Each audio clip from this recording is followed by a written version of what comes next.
కంటి అద్దాల నుండి శాశ్వత విముక్తి పొందండి. లాసిక్ సర్జరీ 14,000 మాత్రమే. వివరాలకు సంప్రదించండి. ఆంధ్రప్రదేశ్ ప్రభుత్వం పెద్ద ఎత్తున ఏరోనాటికల్ సర్వీసెస్, డిఫెన్స్ రంగాలకు సంబంధించిన పరిశ్రమలపైన ఫోకస్ పెట్టింది. దానికి సంబంధించినటువంటి సంకేతాలు చాలా స్పష్టంగా కనిపిస్తున్నాయి.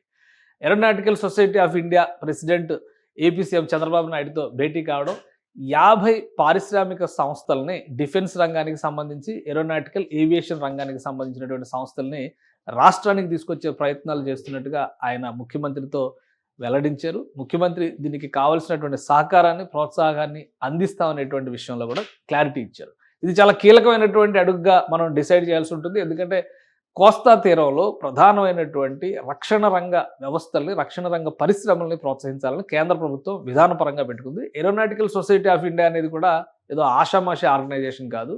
ఇది జాతీయ స్థాయిలో చాలా రెప్యుటేషన్ ఉన్నటువంటి సంస్థ. ఒకసారి పరిశీలిద్దాం దాని వివరాలన్నింటినీ కూడా. దీనికి సంబంధించినటువంటి విశేషాలని ఆంధ్రప్రదేశ్ సీఎంఓ ముఖ్యమంత్రి కార్యాలయం వెల్లడించింది. ట్వీట్ కూడా చేశారు చంద్రబాబు నాయుడు పేరు మీద.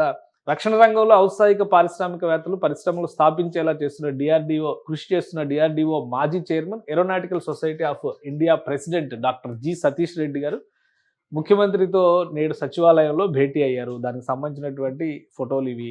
సో ఈ భేటీలో వచ్చినటువంటి చర్చల సారాంశం ఏంటంటే, రాష్ట్రంలో పెద్ద ఎత్తున పరిశ్రమలను ప్రోత్సహించేందుకు, ముఖ్యంగా డిఫెన్స్ రంగానికి సంబంధించినటువంటి పరిశ్రమలను ప్రోత్సహించేందుకు సతీష్ రెడ్డి గారు ముఖ్యమంత్రితో డిస్కస్ చేశారు. ఈ డిస్కషన్లో భాగంగా 50 పారిశ్రామిక సంస్థలు ఆంధ్రప్రదేశ్ రావడానికి, ముఖ్యంగా కోస్తా తీరంలో పరిశ్రమలను స్థాపించడానికి ఆసక్తి చూపిస్తున్నాయనేటువంటి విషయాన్ని ఆయన వెల్లడించారు. ఇక్కడ స్టాట్యుటరీగా ఉన్నటువంటి సమస్యలను కూడా కొన్ని ముఖ్యమంత్రి దృష్టికి తీసుకొచ్చారు. అడ్మినిస్ట్రేషన్ పరంగా ఎదురవుతున్నటువంటి ఇబ్బందుల్ని ముఖ్యమంత్రి దృష్టికి తీసుకొచ్చారు. వాటిని పరిష్కరించడానికి ముఖ్యమంత్రి సానుకూలంగా స్పందించినట్టుగా ట్వీట్ చేశారు. ఈ మీటింగ్ తర్వాత ప్రస్తుతం 50 మంది ఔత్సాహిక పారిశ్రామికవేత్తలు రాష్ట్రంలో పరిశ్రమలు స్థాపించేలా సహకారం అందిస్తానని, ఇందుకు రాష్ట్ర ప్రభుత్వ తోడ్పాటుని కావాలని కోరగా దానికి ముఖ్యమంత్రి సానుకూలంగా స్పందించింది. ఇది అఫీషియల్ ట్వీట్ ఇది. కాబట్టి దీన్ని బట్టి మనం ఒక విషయం అర్థం చేసుకోవచ్చు. రాబోయేటువంటి రోజుల్లో ఆంధ్రప్రదేశ్లో పెద్ద ఎత్తున పరిశ్రమలు, పారిశ్రామిక రంగంలో మామూలు పారిశ్రామిక ఉత్పత్తులు కాకుండా క్లియర్గా డిఫెన్స్ రంగానికి సంబంధించి, ఏరోనాటికల్ అండ్ ఏవియేషన్ రంగానికి సంబంధించి రాబోతుంది. ఒకసారి ఏరోనాటికల్ సొసైటీ ఆఫ్ ఇండియా ఏంటి, దీని కథ ఏంటి ఒకసారి చూద్దాము.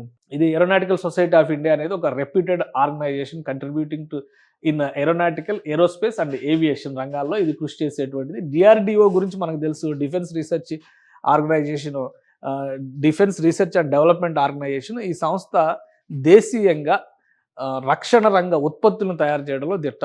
అబ్దుల్ కలాం లాంటి ప్రముఖులు దీనికి నేతృత్వం వహించారు. అలాంటి సంస్థ నుంచి సతీష్ రెడ్డి వచ్చారు. ఆయన ప్రస్తుతం ఏరోనాటికల్ సొసైటీ ఆఫ్ ఇండియాకి రిప్రజెంట్ చేస్తున్నారు. Aeronautical society of India legacy చూస్తే కూడా 1948 మొదటి ప్రధాని జవహర్లాల్ నెహ్రూ ఆధ్వర్యంలో స్థాపించినటువంటి సంస్థ. అనేక మంది ప్రముఖులు దీనికి రిప్రజెంట్ చేశారు. అలానే ఇది ఏవియేషన్, దీనికి సంబంధించినటువంటి విభాగాలను 18 బ్రాంచెస్ని రన్ చేస్తుంది. ఆగ్రా, అహ్మదాబాద్, బెంగళూరు, కోల్కతా, అలానే చండీగఢ్, చెన్నై, గోవా, హైదరాబాద్, కాన్పూర్, కొచ్చి, ముంబై, నాసిక్, నాగ్పూర్, పూణే, ఢిల్లీ, కన్యాకుమారి, సునైబేడ, అలానే తిరువనంతపురం, మొత్తం ఈ 18 చోట్ల ఆర్గనైజ్ చేస్తుంది. Society have also 2 divisions, 2 divisions ఉన్నాయి. అందులో ఒకటి బెంగళూరులో పనిచేస్తుంది.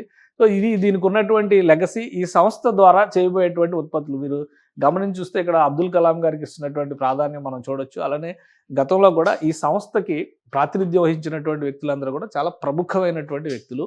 ఇప్పుడు దానికి రిప్రజెంటేషన్ చేస్తుంది, ప్రెసిడెంట్గా వ్యవహరిస్తుంది సతీష్ రెడ్డి గారు. సతీష్ రెడ్డి గారితో భేటీ అనేది చాలా ముఖ్యమైనటువంటి భేటీగా ముఖ్యమంత్రి కార్యాలయం కూడా భావిస్తుంది. అలానే ఈ టీం ఒకసారి మనం చూద్దాం. టీం గురించి కూడా గవర్నింగ్ కౌన్సిల్ అంటే ఈ ఏరోనాటికల్ సొసైటీని రన్ చేసేటువంటి వ్యక్తులు ఎవరు అనేది ఒకసారి చూస్తే, సతీష్ రెడ్డి గారు ఇక్కడ farmer secretary, department of defence R&D, chairman DRDO, ఆయన ఫార్మర్ చైర్మన్ డిఆర్డిఓ, అలానే సైంటిఫిక్ అడ్వైజర్ టు రక్షా మంత్రి, అంటే ప్రస్తుతం దేశ రక్షణ మంత్రికి కూడా ఆయన అడ్వైజర్గా ఉన్నారు. అలానే ప్రెసిడెంట్ ఎలెక్ట్ రాబోయేటువంటి తర్వాత నెక్స్ట్ పొజిషన్లో ఉన్నటువంటి వ్యక్తి general secretary, department of space, ఆయన పేరు మనం ప్రత్యేకంగా చెప్పాల్సినటువంటి అవసరం లేదు, డాక్టర్ ఎస్ సోమనాథ్. చంద్రయాన్ ప్రాజెక్ట్ని సక్సెస్ఫుల్గా అక్కడ ల్యాండ్ చేసినటువంటి వ్యక్తి, మొన్నటి వరకు ఇస్రో చైర్మన్గా ఉన్నటువంటి వ్యక్తి. సో అంటే ఇక్కడ చాలా కీలకమైనటువంటి సొసైటీగా దీన్ని మనం చూడాలి. ఇందులో అనేక మంది ఈ రక్షణ రంగంలో, అలానే ఏవియేషన్ అండ్ స్పేస్ టెక్నాలజీలో పనిచేసినటువంటి ప్రముఖులు ఉన్నారు. ఆల్రెడీ మనం ఆంధ్రప్రదేశ్లో చూస్తే కనుక షార్ కనిపిస్తుంది. షార్ అనేది ఒక రకంగా తెలుగువారి ఖ్యాతిగా చెప్పాల్సినటువంటి పరిస్థితి, శ్రీహరికోట రీసెర్చ్ సెంటర్. సో అదే తరహాలో రక్షణ రంగంలో, ఇటు ఏవియేషన్ అండ్ ఏరోనాటికల్ రంగంలో కూడా పెద్ద ఎత్తున ఆంధ్రప్రదేశ్ హబ్గా మారేటువంటి అవకాశాలు కనిపిస్తున్నాయి. 50 మంది పారిశ్రామికవేత్తలు ఆసక్తి చూపిస్తున్నారనేటువంటి మాట స్వయంగా సతీష్ రెడ్డి గారు చెప్పారు. కాబట్టి రాబోయే రోజుల్లో ఈ రంగంలో రావాల్సినటువంటి పరిశ్రమలకి ఇవ్వాల్సినటువంటి రాయితీలు కానీ, మినహాయింపులు కానీ, వెసులుబాట్ల పైన కానీ రాష్ట్ర ప్రభుత్వం ప్రత్యేకంగా దృష్టి పెట్టేటువంటి అవకాశం ఉంది. ఏపీలో రక్షణ రంగ, అలానే వాయుసేనకు సంబంధించినవి కావచ్చు, విమానయానానికి సంబంధించినటువంటి వ్యవస్థలు కూడా పెద్ద ఎత్తున ప్రోత్సహించడానికి అవకాశాలు కనిపిస్తున్నాయి. సుమన్ టీవీలో మీ పర్సనల్ అండ్ బిజినెస్ ప్రమోషన్స్ కోసం కింది నెంబర్కి కాంటాక్ట్ చేయండి.